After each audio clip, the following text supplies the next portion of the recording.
বাংলাদেশ নারী ক্রিকেট দল অনূর্ধ্ব-19 এশিয়া কাপের দ্বিতীয় ম্যাচে এক অবিশ্বাস্য কৃতিত্ব অর্জন করেছে। মালয়েশিয়াকে 29 রানে অল আউট করে তারা ইতিহাস সৃষ্টি করেছে। কুয়ালালামপুরের বেবিমাস ওভাল ক্রিকেট মাঠে অনুষ্ঠিত এই ম্যাচটি বাংলাদেশ নারী ক্রিকেট দলের জন্য এক অত্যাশ্চর্য মুহূর্ত হিসেবে চিহ্নিত হয়ে থাকবে। একের পর এক অসাধারণ বোলিং পারফরম্যান্সের মাধ্যমে বাংলাদেশের নারীরা মালয়েশিয়ার ব্যাটিং লাইন আপ পুরোপুরি ধ্বংস করে তাদের লজ্জাজনক হার উপহার দিয়েছে। ম্যাচে প্রথম ব্যাটিং করতে নেমে বাংলাদেশ 149 রান সংগ্রহ করে।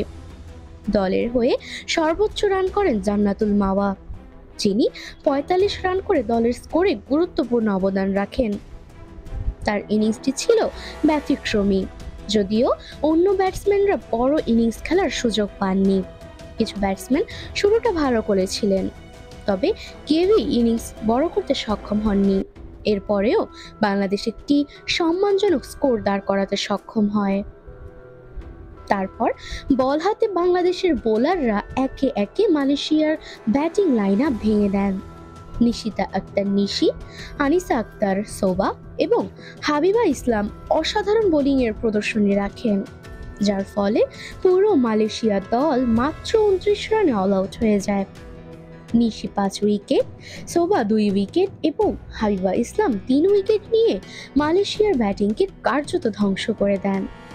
মালয়েশিয়ার কোনো ব্যাটসম্যানই বাংলাদেশের বোলিংয়ের বিরুদ্ধে টিকতে পারেননি।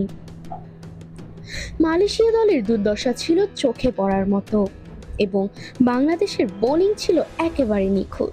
তাদের এই জয়টি বাংলাদেশের নারী ক্রিকেট দলের জন্য এক ঐতিহাসিক মুহূর্ত, যা ক্রিকেট বিশ্বে তাদের শক্তি এবং প্রভাবকে আরও দৃঢ়ভাবে প্রতিষ্ঠিত করবে। এই অসাধারণ জয় শুধু বাংলাদেশের নারী ক্রিকেট দলের জন্য একটি বিজয় নয়, বরং গোটা দেশের জন্য গর্বের বিষয়। বাংলাদেশ নারী ক্রিকেট দলের জন্য এটি এক নতুন সূচনা এবং তাদের ভবিষ্যৎকে আরো উজ্জ্বল করে তুলবে। নুসরাত জাহান সাউম, প্রেস 20 বাংলা।